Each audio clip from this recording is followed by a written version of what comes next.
background, making it all happen. So fellow Rotarians and guests, welcome to the Rotary Club of Pleasanton. The world's greatest Rotary Club. Okay, we start with We Care now, and then we're going to be not recording during the We Care section, and then we will go to the pledge after that. So our We Care today is with Gary Schweigerle. Hello, everybody. I'm waiting for the flag. Okay. I pledge allegiance To the flag of the United States of America, and to the republic for which it stands, stands, one nation, under God, indivisible, with liberty and justice for all. We got to get better at that. We should practice or read the words or something. If you people, I don't usually have the mic on. When the mic is on, well, it sounds a little rough. Now, everybody should. We're not in a room all together. We can't hear each other very well. It's amazing how your ears will allow you to think with everybody else in the room. Yeah, they should mute it during that, just like they do with the song. Great. Well, that's a great segue for the song. Mr. Don Lewis, are you ready? We are ready. Okay, take it away. Somebody's going to get muted, and I guess I will too. Let me see. Okay, hang on. Hey, Ricky. Hang on. All right, you're hanging. I'm gonna now mute everybody, and then you have to unmute yourself, Don. Okay, I'll try to. Okay, here we go.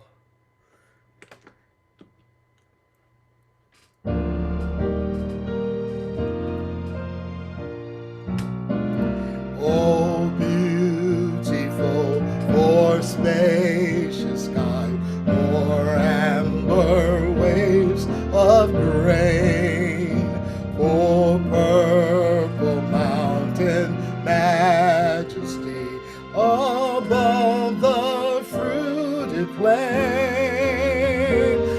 America,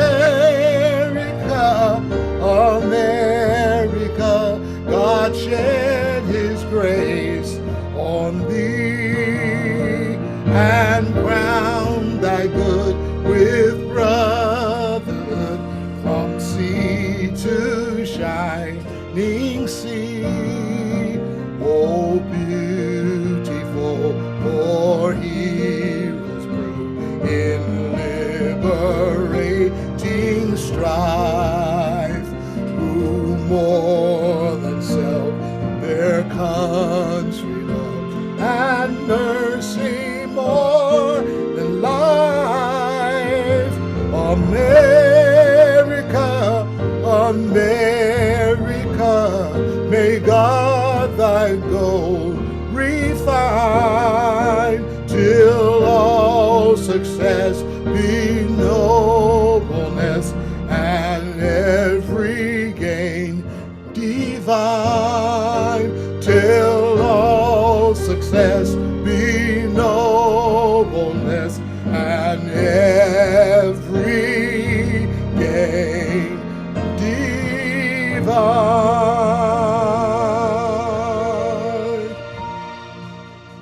Nice job. That's the way it should be. Good That was job, Don. beautiful. Thank you. Great.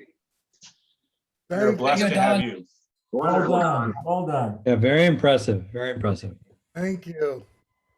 So is Eric Martin in the room for our inspiration moment? No, I don't see him on the list. Then we will move right along. Visiting Rotarians. Let's see, we have visiting Rotarians and we have some guest Rotarians here. I know Jill is here, area governor. Where you at, Jill? You want to say hello? Hi, everyone. Most of you know me already. I'm from the Livermore Valley Club, which is the morning club.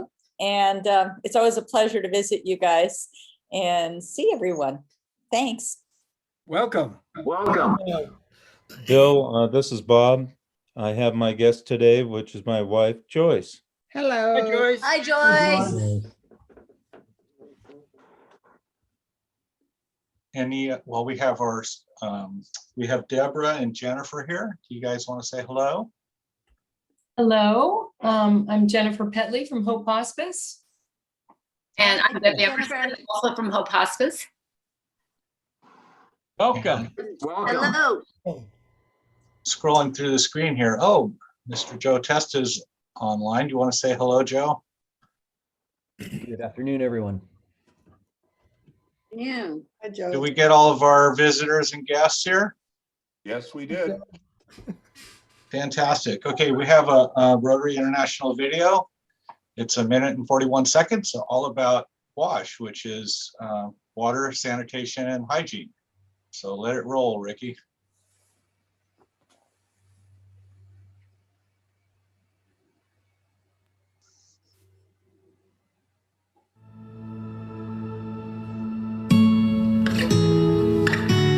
A single act of good can go a long way.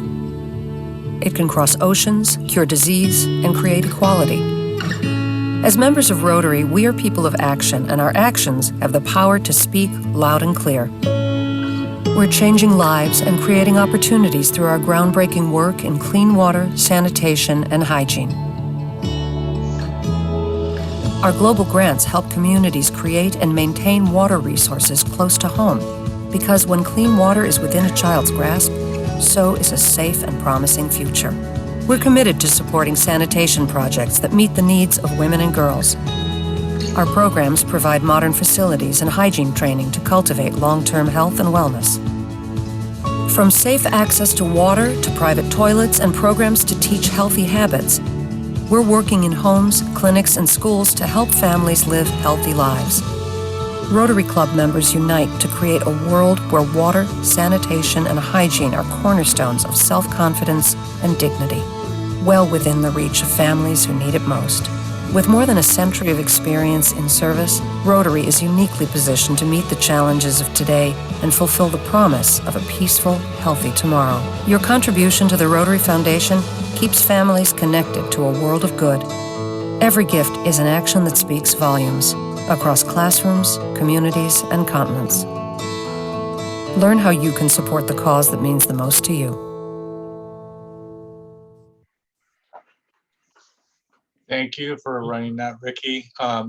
You may or may not know, but the Harringtons have formed a worldwide WASH committee within our club, and they've already are finalizing the first project, which we're partnering with a club in Nigeria and providing some bathroom facilities that are desperately needed, and our club contributed $8,000 towards that project. So congratulations, thank you to everybody that did that. We have a lot of announcements Has that been fully today. funded, Bill? Has that been fully funded, Bill? Gary, do you want to, or Nancy, do you want to reply to that? It's been fully funded, and I want to thank everyone. We had 25 donors, but we still have 6 that need to send their money. But we've already contacted the Nigerian club and to start the process. And I also want to say thanks to Bill. He's pledged 3,250 DDFs from the district of our DDFs, so that next year, 21-22, most likely we will start our first international grant WASH program.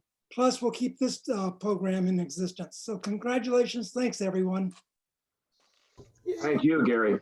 Great job, Gary. We have a number of announcements today that we're going to, Larry's going to mention about Spirit Run announcement, Nancy about scholarships, Steve McCoy Thompson has something to say, Ricky has something to say, and then I will bat last with a couple of other things. So let's start with Larry. Thank you, Bill. Just wanted to remind everyone that Halloween Spirit Run is going to be on Halloween this year, October 31st, Sunday, October 31st. Please put it on your calendars. The good news is that Don Lewis has agreed to provide the music again this year. So we're off to a great start with Don. Thank you very much, Don. John Sensabaugh from Sensabaugh San Filippo has promised a large sponsorship. So we appreciate that very, very much. I have heard from 20 of you that are going to agree, have to be on committees or subcommittees. That leaves my committee chairs and me only 50 of you that we have to call if we don't hear from you some other way. So we would appreciate a response from you one way or the other. You've seen my emails with phone numbers, and you're always welcome to call or email me. So please put it on your calendar. I know it's early, but things sneak up on us if we don't pay attention to it. So I would appreciate you considering being on a committee and putting the Halloween Spirit Run on your calendar for October 31st, Sunday. Thank you. Thank you, Larry. Now Nancy Harrington has she's the scholarship chair, and she has an announcement about the scholarships. Yes, I just wanted everybody to know that we extended the deadline on our scholarships through May 28th. We did that this year because our deadline, which was at the end of March, when I went to the high schools, they told me that they really had problems this year because students were disconnected from the school. And of course, they didn't know teachers, counselors very well. So we all agreed, and the committee decided that we would run it through the end of May, and that way we would get the students that were after, which are students who really need the money in order to go to school. So we just want everybody to know that. Thank you, Nancy. Steve McCoy-Thompson, you're next. Yeah, I really just wanted to, first of all, Nancy, we did promote it to our schools, and I hope that the scholarships, and I hope that you've gotten a little more response through that. And what I was going to say was really, I think, maybe more appropriate for the week here, just to give thanks to Bill Wheeler, again, stepping up. Through our schools, Bill is providing steep discounts of his amazing transportation vehicles for 5th grade outdoor ed. And PPIE is happy to be a part of that. And it's really wonderful to see those buses cruising up with the big PPIE logo and the black tie transportation logos on it. And so it's not that we're going to be back in school next year. We're hoping to ramp that program up again. So thanks a lot, Bill. Thank you, Bill. Bill, thank you for everything you Great do. job, Bill. Hey, we appreciate it. Thank you, Steve, for that. We appreciate it. We love to see those buses run again. It's been a long time, almost Yes, a year with I no know. reservations. So we're happy to see it. We appreciate the business, and we love giving back to the community, and thanks for the opportunity. And we love what PPIE does. Thanks, everybody. Thanks for Rotary too. Appreciate you. So you guys are going to have a great year next year, because Bill Wheeler and Brad Hurst are our co-chairs for Club Fun. So get ready to have some fun, because those two guys know how to have fun. And next week, Brad and I are going to propose a new member also. We have a new member coming our way, and we're going to recruit her to our fun team. So Brad, it won't just be 2 old white guys. Okay. Fasten your seatbelts. All right, past President Ricky, do you have an announcement or two? Yeah, one sec. I gotta find myself on the screen so I can highlight myself wherever. Oh, there it is. I can see you. So, oh, see, I forgot. See, I can't chew gum and walk at the same time. Here we go. All right. We know that, Ricky. Yeah. So I have a big announcement. I want to congratulate and thank a certain individual who has agreed to step up and be our president-elect designate for the year following President-elect Bill, who's leading our meeting today. So I want to introduce to you, let me find him on the screen. Got to unmute too, man. I want to introduce to you G. Schwag, President-elect Gary Schwagerly, designate. All right. Right. Hello.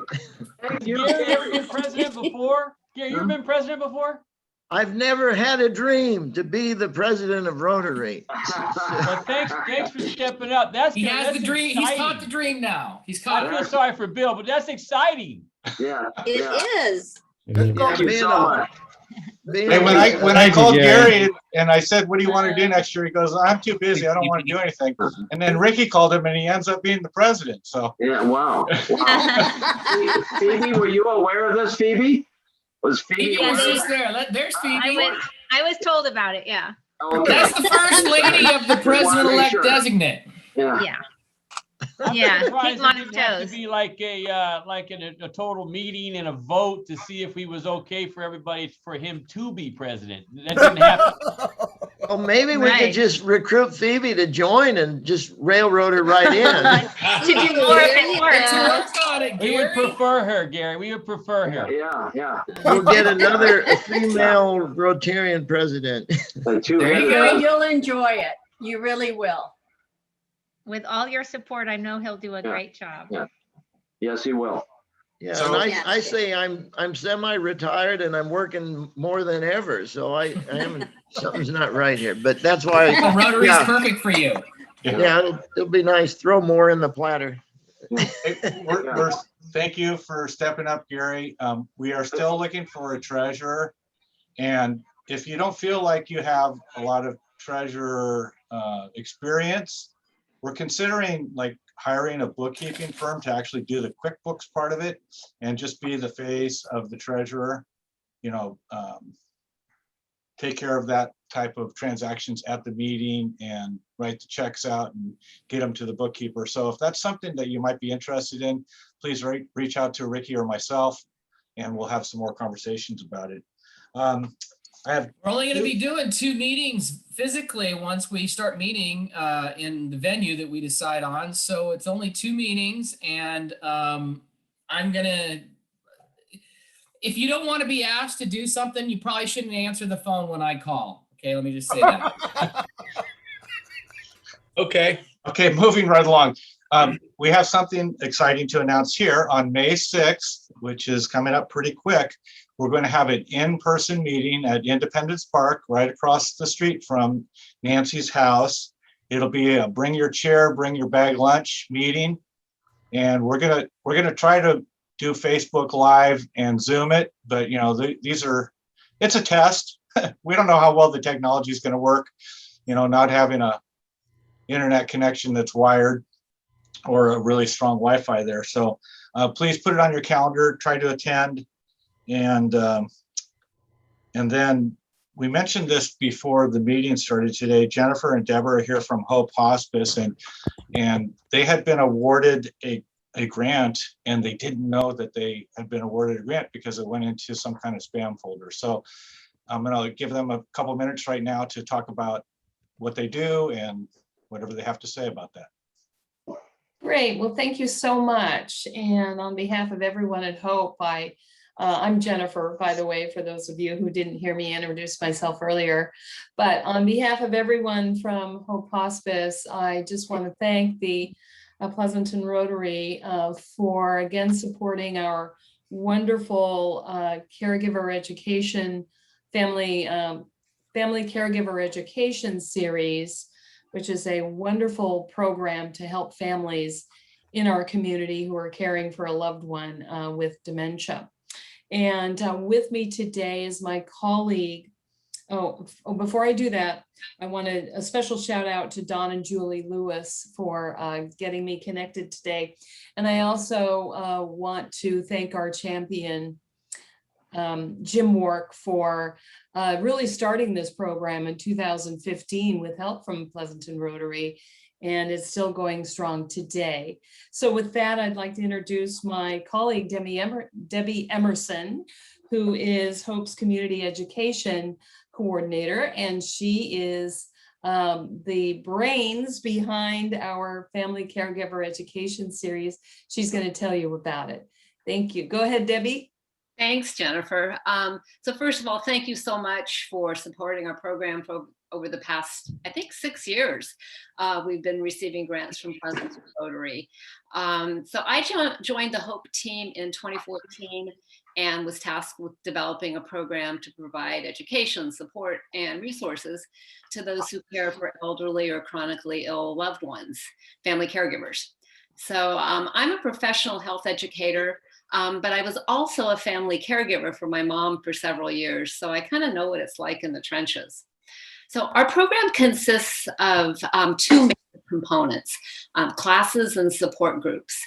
So we every month we offer a 2-hour class on a wide range of topics that's relevant to family caregivers. I teach most of the classes, but I'm also joined by Hope Hospice staff and then professional volunteers from the community.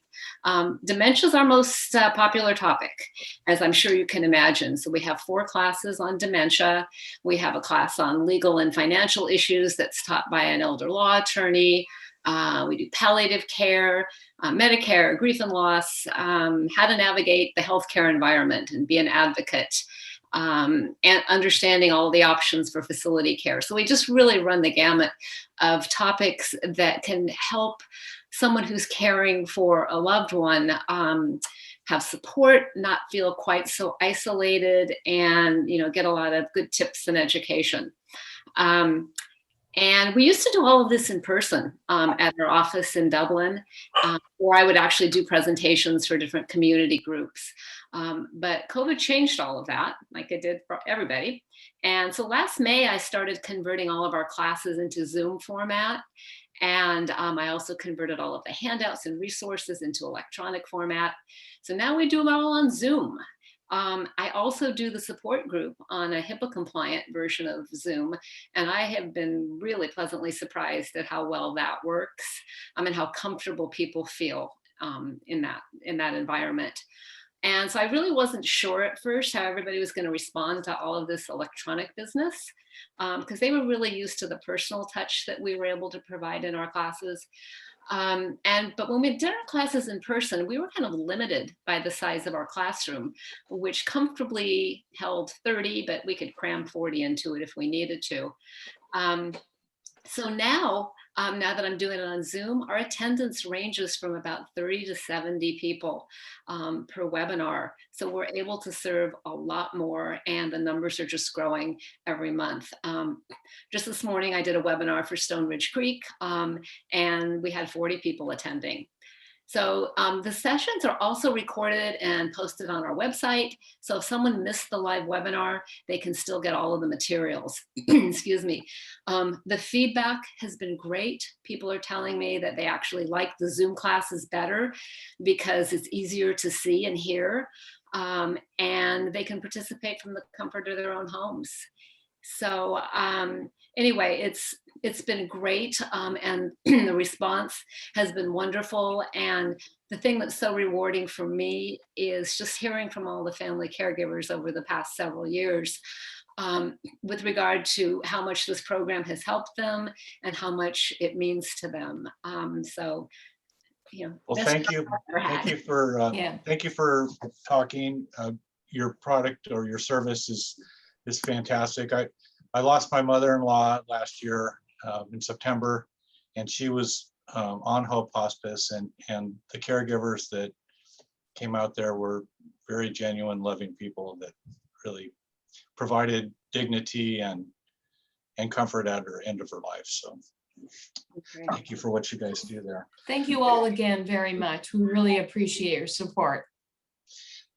Steve McCoy Thompson, it is time to introduce today's feature presentation. Will you take it away, please? Fantastic. Yeah, thank you very much. So yes, I'm very happy to and honored to introduce Joe Testa. He is the interim fire chief for the Livermore Pleasanton Fire Department. And when I think about what your department has gone through the past year, it's just, I think we're all overwhelmed at the thought of it and very grateful for what you do. So thank you very much, and we look forward to hearing what you have to say. Right.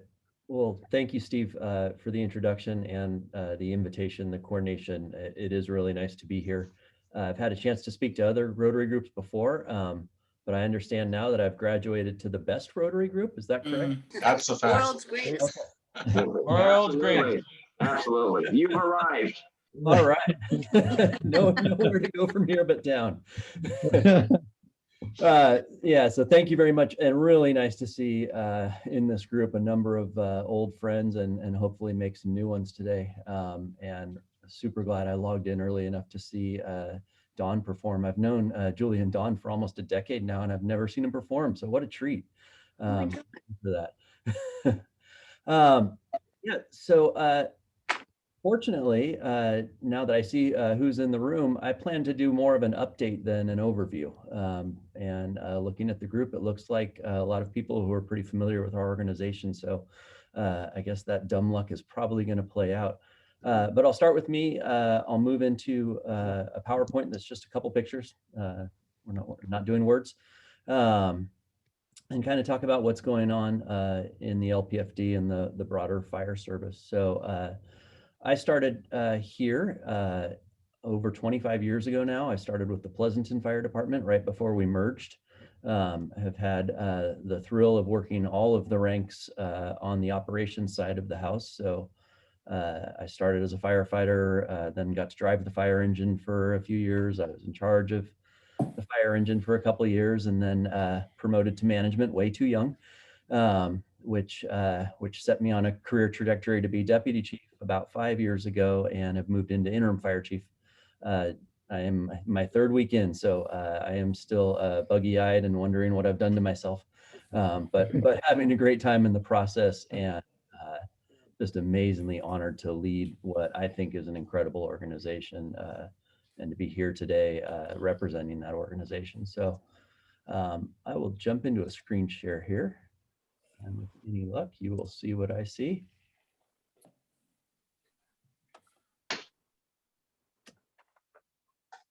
Are you looking at a slide of that says Livermore Fire Department? Great, things have gone well. So I did say no words, and then I lied and launched a slide with words. But if you do want to get in touch with me after the presentation, my email is a great way to do so. You can also just call the fire department, and they'll transfer you to me or my voicemail if I'm not in. But wanted to lead off with, I'll get the bad news out of the way first. Wanted to lead off with a little touch of last year and a little bit of what's going on this year in terms of fire season. So this picture was taken in South Livermore on the morning that there was that significant lightning event. The lightning woke me up at my house, and I realized it was time to get in the car and drive into work. And as I was heading in, the alarm started coming in for the small fires south of Livermore, the one that you're actually looking at in the picture. It's out by the Veterans Hospital. We had a fire that grew to about 60 acres. We were able to, over a course of hours, with some help from other agencies, extinguish that fire. And we knew there was one going up in Marsh Creek and another one down in the Palomares area, but they were fairly similar in size, and we thought we had this thing licked. We had no idea that that there was a much bigger fire burning out in Del Porto Canyon in an uninhabited area. And as that one came to light, all of our days at the fire department radically changed, and your world radically changed as smoke laid into the valley. The fairgrounds became a command post, feeding thousands of firefighters and support staff and everybody that it takes to make this new phenomenon of mega fire go out. Really interesting experience. I'm part of a very small incident command team, and we manage what in the scale of this type of thing is very small incidents. We're a group of firefighters and chief officers from departments all over Alameda and Contra Costa County. And my team got activated to manage what they called the SCU Lightning Complex, which was all of the fires in our area. And they put us down in the South Bay, up a canyon where there was no cell service, in a small community room to launch the incident. So it was really interesting. My team ran the incident for the first 18 hours while the pros who come in from all over the state drove in and stood up their command center. And actually by the next morning, they had already identified the fairgrounds as where that was going to be. And that's where we did our briefing and transferred command to them, where they ran the incident from. Really an incredible team. It was fun to work with them, and completely overwhelming to try and manage something like this for us, but an interesting experience. So this year, things aren't shaping up to look all that great. We've had a very little amount of moisture, which I think may have been, at least in part, the cause of a lack of new growth. If maybe you've read an article on that It's been in the news a little bit recently. New growth in the shrubs and the understory type vegetation. The seasonal grasses kind of do what they do, and sometimes they're tall and sometimes they're not that tall. They tend not to spread into the woods and ignite trees. So the Altamont Pass, has grass fires every single year, but they don't really spread into trees and neighborhoods and the Pleasanton Ridge. They kind of do their thing. But the shrubs, they serve as lateral fuels and can get the big fuels going and create the real problems for us.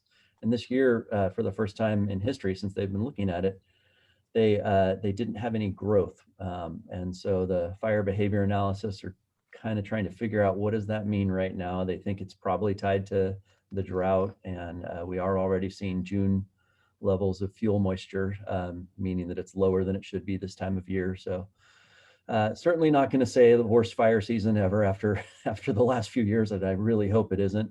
But it is shaping up to have some community risk. So with that comes the safety message. If you live in a property that's near what we would call the urban wildland interface, where in Pleasanton in particular, where the ridge and homes kind of come together, every year it's important, but this year even more so, to keep that vegetation away from the house, a nice 100-foot perimeter, keep combustibles away from the house. The more you do in preparation, the more likely it is that we'll be able to help should it ever happen. I hope it doesn't, and I certainly hope it doesn't this year. That would not be my greatest achievement as new fire chief. Yeah. So definitely concerned, and I'll have time for questions at the end also. So definitely a little bit concerned about what's coming this year, but hopeful it won't be as bad as last year. I do think we will have incidents in the area where we see that smoke set in the valley. May not be from nearby fires, but I would anticipate seeing smoke again this year, and I would anticipate the people that live in the areas that PG&E turns the power off for safety. I would guess that that's probably going to happen a few times this year with fire weather. Moving on to, I told you I'd get rid of the non-cheery topics out at the beginning.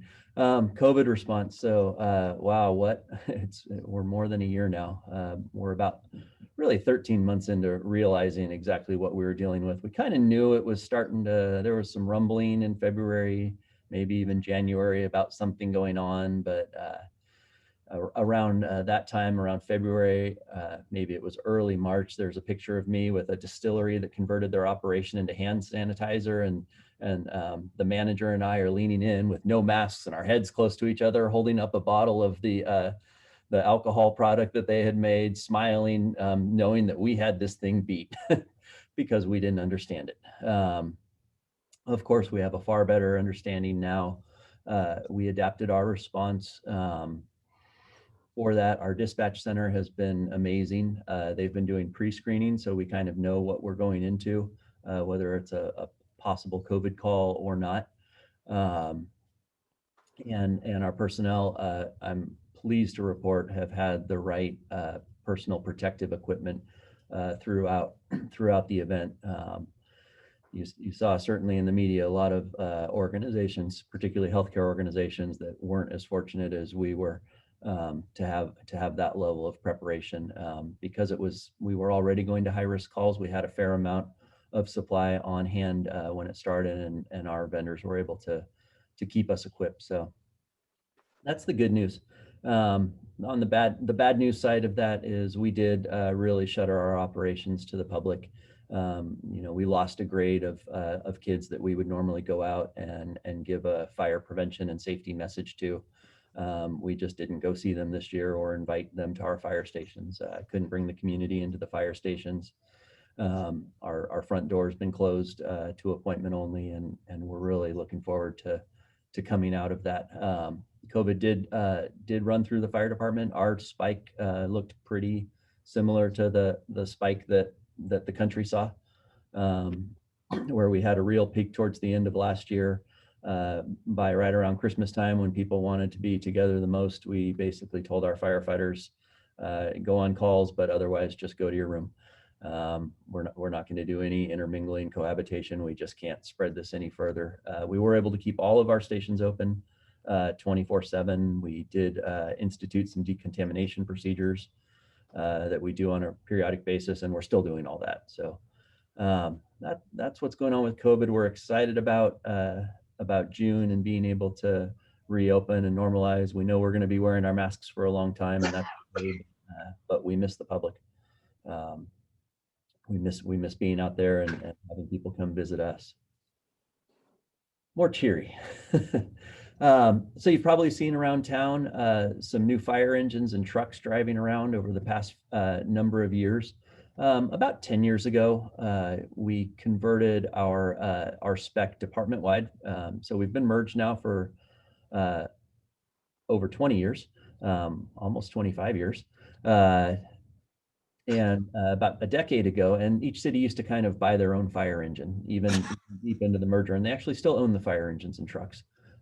Each city does, but we identified a common specification for the department, and the front end of that fire truck shown there is the same as the front end of our fire engine. So when the drivers get in the vehicle each day, they're getting in a similar platform. It's called a Pierce, it's a brand. But the neat thing that happened in 2020 is we replaced our last of the older era of fire engines and trucks, and now are 100% of our first two engines and trucks are on that Pierce platform. So it's a real neat spot to be in for us. We're hoping to do that with additional vehicles in our fleet too. We have some specialty off-road wildfire vehicles, and we're hoping to move more towards that single spec model. It's exciting. The ones you're looking at are expensive. So to those who live and pay taxes and have businesses in the community, thank you. Each of those is about 1.2 or 1.3 million dollars. Wow. Yeah, so it's pretty cool when you're sitting there driving that and looking over at somebody in a Lamborghini and thinking, that's it.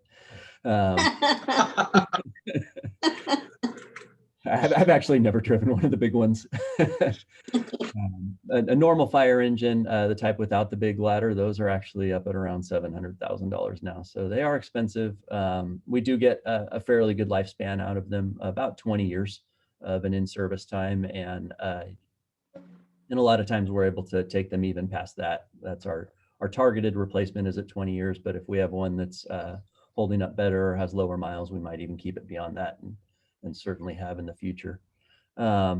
Pleasanton also purchased 2 new Type 3 fire engines.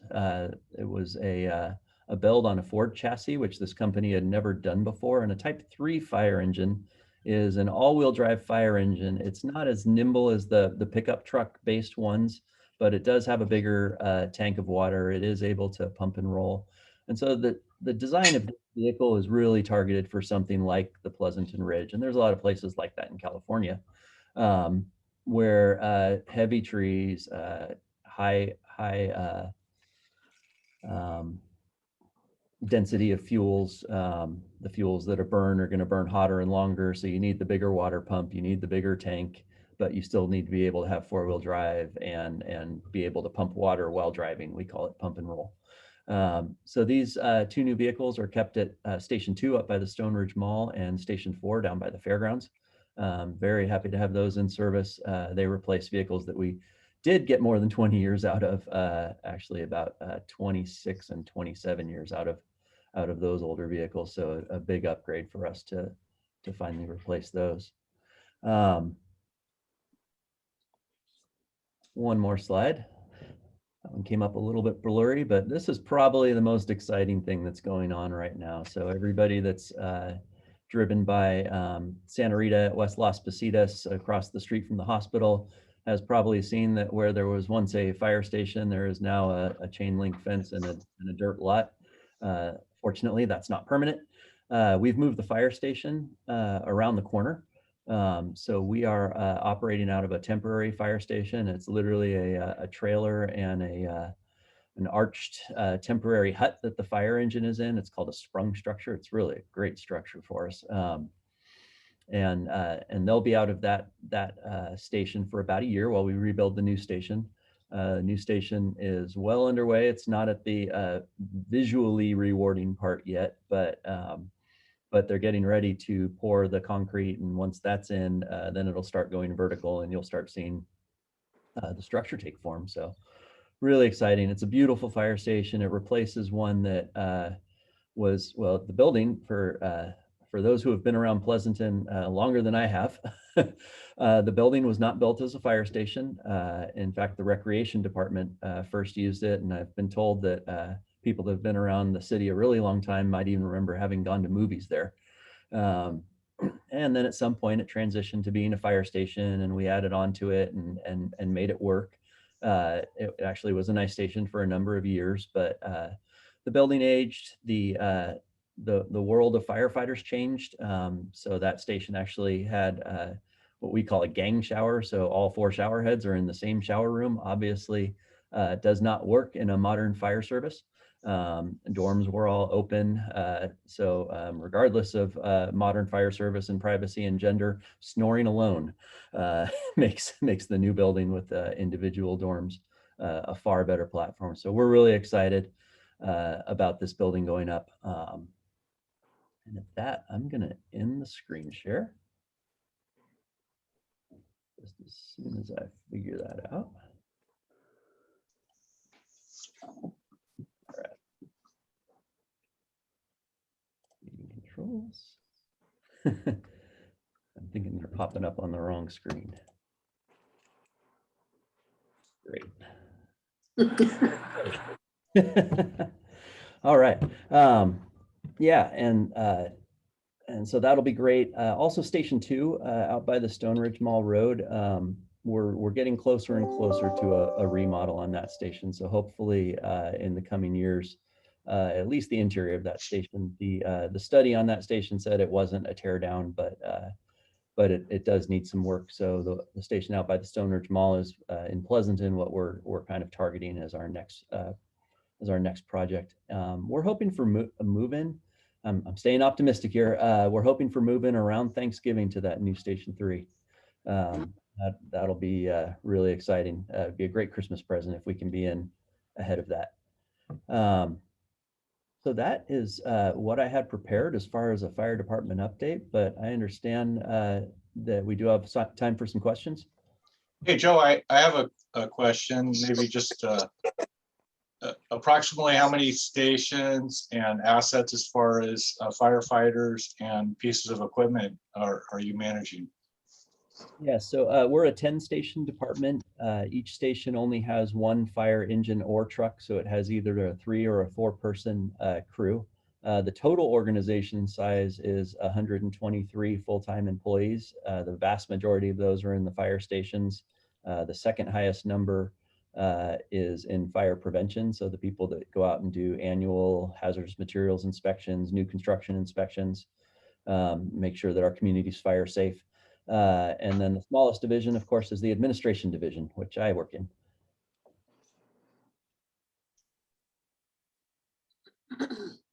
Brad, you're muted. You're muted, Brad. We can't hear you. Hold your space bar down, Brad. There we go. Can you hear me now? Yes. Yes. Okay. Joe, speaking of personnel, what are you looking at in terms of retirement, and what are you finding in recruitment, both quantity and quality? That's a great question. So our attrition rate, you would think based on the numbers and our retirement age and the general idea that everybody works a 30-year career would only be at about 3 or 4 a year. It ends up being a little bit higher, more towards double that. Recruitment has been more difficult than a person would think it is for the fire service, especially when you hear about, a lot of times there will be a media event around a fire recruitment and there will be 1,000 people standing in line. But the qualifications to work for the Livermore Pleasanton Fire Department, and not just us, surrounding fire departments as well, are pretty high. Most of the people that we hire are paramedics with some fire department training or experience. And just to get to that place is pretty equivalent to a bachelor's degree. A lot of people have a bachelor's degree on top of that. So we're hiring from a fairly narrow pool when it comes to paramedics. We do have some firefighter EMTs, which is a lower medical classification. They're able to assist in more of a first aid, oxygen type manner, but they're not giving drugs and reading heart rhythms and diagnosing heart attacks and things like that. That license actually allows us to attract a far wider candidate pool. So that is the one where we'll get 1,000 applications for a job. But when it comes to paramedics, last few years, if I were to ballpark it, I would say we get about about 10 applications to every one job of qualified applications. Yeah, we actually we never recruited, and now we recruit because we have to. We go to recruitment expos, have a recruitment committee, produce videos. We're out in the high schools, career events, and different things like that, which is very normal for the world, but for the fire department, it's a change. Yeah, I'm surprised to hear that. I would think there'd be lots and lots of applicants because it's a really rewarding and promising career now. Yeah, it definitely is. It's the prerequisites that changes that. Joe, do you have any programs with any of the colleges in the area? That is a great and timely question. That was almost as if it was prompted. So other really exciting news that we're working on right now is establishing a formal partnership with Las Positas College. And the hope is to move more and more of our training that we're already doing to a manner where we can receive college credit for it. And additionally, it's a revenue stream. They're willing to offset some of our pay to our personnel, not much, but every little bit helps. And then the biggest part of that is the vision is that we someday run our fire academy through the college. So the college is organizing the academy, paying the instructors, and we're just sending our people who we've chosen to hire. And then the last, like the real vision that's probably a few years out, but I think is going to lead us to a far better representation of our community in terms of who we hire, is the idea of hiring more of a cadet, and then we sponsor them through the training. And I think that's going to be the real game changer. That's probably a couple of years out. This next academy will get some funding through the college. The academy, which will be this winter. The academy after, I think, will probably run through the college, and then beyond that, hopefully we can move to something like that cadet program. May I ask another question? Sure. I see Brad, and then Joe, Mark. you're talking about the high value equipment, $1 million, 750. Does the amortization come out of the fire department budget, or is your equipment purchased from each city's capital reserve? So right now, each city owns their own fire stations, and their and almost all of their, and I have to say almost because of a change last week, and almost all of their rolling stock. The JPA, the Livermore Pleasanton Fire Department, is a joint powers authority, and the JPA is now able to insure and hold title to 2 vehicles. And we've tested that last week by taking delivery of 2 trailers for the Community Emergency Response Program, so to help us be a little bit more prepared for disasters. So it's kind of neat. I see it as the future of the LPFD, of holding title on more assets, particularly like I'm the perfect example. I drive a vehicle, and my vehicle is owned by one of the 2 cities, but the cities are truly 50-50 on paying me. It might make sense someday for the JPA to purchase that 50-50 vehicle. Thank you. Yeah. Marjorie, I think, had a question. Let's see. Can you hear me? Ken. Okay. So when there are these big fires in like Napa, Sonoma, has your station been called upon to send people out and equipment? And if so, how much do you keep in reserve just in case something happens in our area still here? Yeah. So yes, we do respond. There's a state and a national mutual aid system, and there's a county automatic aid system. So if Dublin's burning or if Pleasanton's burning, we're going to send resources to each other's cities. We're not going to bill each other. We probably aren't going to be there for days and days. So there's that system. It is formalized, but it's more informal. It's something neighbors do for neighbors because none of us are big enough to handle everything on our own. The bigger incidents are reimbursed incidents, and they'll call us and ask if we're available to respond. And if we are, we will, but we won't empty one of our stations to do it. So our first obligation is to the cities of Livermore and Pleasanton. And our second obligation is to the mutual aid system. So we will send people, but it changes with our vehicle availability. So if we have a number of rigs out of service, our personnel availability, if we're at a point where we need to do a lot of hiring or a number of people are out on injury or something like that, we won't be able to send a rig to those larger fires. There's an exception. There's a yellow rig parked at the station across from the fairgrounds. It's a fire engine that's owned by the state. They let us use it whenever we want to, under the caveat that when they call it, we staff it and respond. So that one we have a contractual obligation to respond on. We still won't empty the station. We'll backfill the station immediately. Thank you. Chief Testa, this is Larry Annis, and I'd like to know, can you give us an idea as to the amount of increased health-oriented activity you've had during the COVID year versus previous to the COVID years? Has it doubled, tripled? What kind of percentage are you looking at?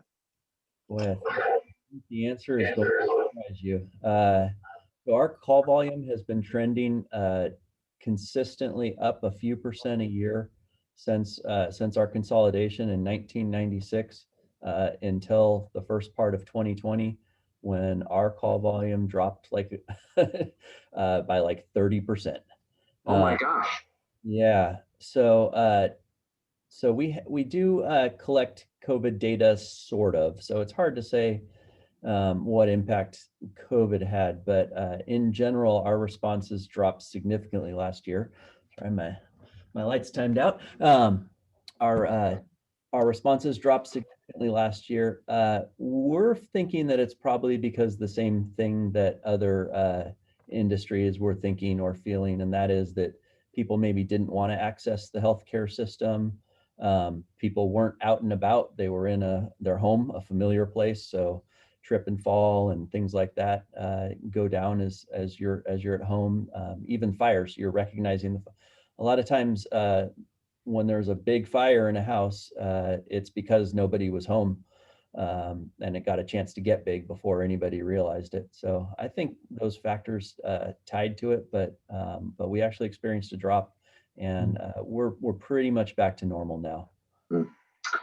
Surprising response. Thank you. Well, it's surprising to us too. Yeah. We were ready for something different. Yeah. Julio. Thank you. Hi, Chief. Since you like dance music so much, you can get to hear it every week if you join our club. Good job, Julio. From the membership chair. Julio is And relentless. So and our location is very convenient for you. Might as well say yes, Joe. It's We are easy. the world's greatest Rotary Club, Joe. That's right. I have heard that. And Stu Gary's in the Livermore Club, so we need you in ours. To balance it out. One question I have actually is, first of all, thank you very much. This is really interesting. Where do old fire trucks and engines go when they're retired? So the real common answer to that is kind of boring. So I'll very briefly address that one, and that is they go to auction. They're worth very little, shockingly little by the time they go to auction, and then another year fixes them up and resells them, oftentimes to out of country. But a much more cool story is what over the years we have done with some of our fire engines. Nothing recently. But over the years, we've been able to get fire apparatus to Pleasanton's sister city, Tualanchingo, and to Blairgowrie, Scotland. They took one of Pleasanton's old open cab fire engines. They never used it as a firefighting rig, but they made it a parade rig, and were able to get a lot of donations to support their fire department based on that. Cool.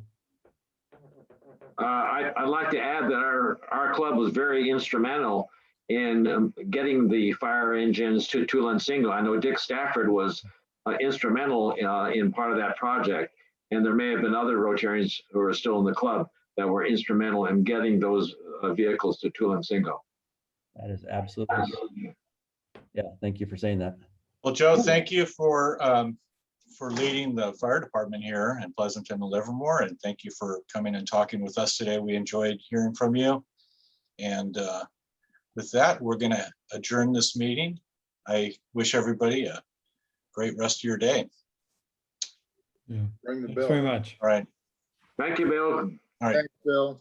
Thanks, everyone. Thanks, Joe. Thanks, Bill. Bye-bye. Bill, Yeah, I'm here. next week when you announce a meeting in the park, I have about 16 plastic chairs that if people don't want to haul a chair around for the meeting, Okay. that if somebody comes over, we can put them out and people can just use my chairs. Great. Well, President Ginger will be back next week, so she'll probably make that announcement, but I'll make sure I tell her that. Okay. I'll get Randy and we'll come over and we'll set him up early. Okay, great. Great. He volunteers me for shit all the time. It's his turn to be volunteered. Okay. All right. See you all later. I don't know if I can have meeting in the park, Ricky, without having a beer, so I might be having a beer during the meeting. Oh, then by all means, I'll join you. I think it's perfectly okay. Okay. Oh, you know what? I should stop recording this, huh?